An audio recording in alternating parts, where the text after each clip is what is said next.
বন্ধুরা, এখানে একটি লোক একটি জাদুকরি গাছ পেয়ে যায়। এই জাদুকরি গাছের জাদুকরি ফল যে খায় সেই সুস্থ হয়ে যায়। লোকটা এই জাদুকরি ফলগুলো হীরের বিনিময়ে বিক্রি করে। একটি ধনী অসুস্থ লোক তাকে এসে একটি হিরে দিলে সে তাকে একটি ফল দেয়, আর এটা খেয়ে সেই ধনী লোকটি পুরোপুরি সুস্থ হয়ে যায়।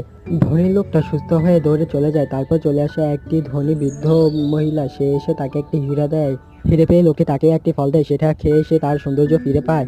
এরপর চলে আসে একটি গরিব বৃদ্ধ মহিলা, সে এসে তার কাছে একটি ফল চায়, কিন্তু লোকটা তাকে ফল দিতে অস্বীকার করে, কারণ সে গরিব ছিল, সে তাকে হিরে দিতে পারবে না। গরিব বৃদ্ধ মহিলাটাকে দেখে গাছের অনেক দয়া হয়, তাই গাছ গরিব বৃদ্ধ মহিলাটাকে একটি ফল দেয়। সেটাকে বৃদ্ধ মহিলা পুরো সুস্থ হয়ে যায় এবং সে আনন্দের সহিত বাড়িতে চলে যায়। এটা দেখে লোকটা অনেক রাগ করে এবং গাছটা কেটে ফেলতে থাকে। তারপর গাছটা হেল্প চায়। হেল্প করার জন্য তোমরা কমেন্টে ইয়েস লেখো, তাহলে হেল্প করা হয়ে যাবে। তারপর একটা মেয়ে এসে গাছটাকে হেল্প করে এবং লোকটাকে মেরে ভাগিয়ে দেয়। তারপর গাছটা খুশি হয়ে তাকে একটি ফল দিলে সে ফল খেয়ে তার হাত সুস্থ হয়ে যায়।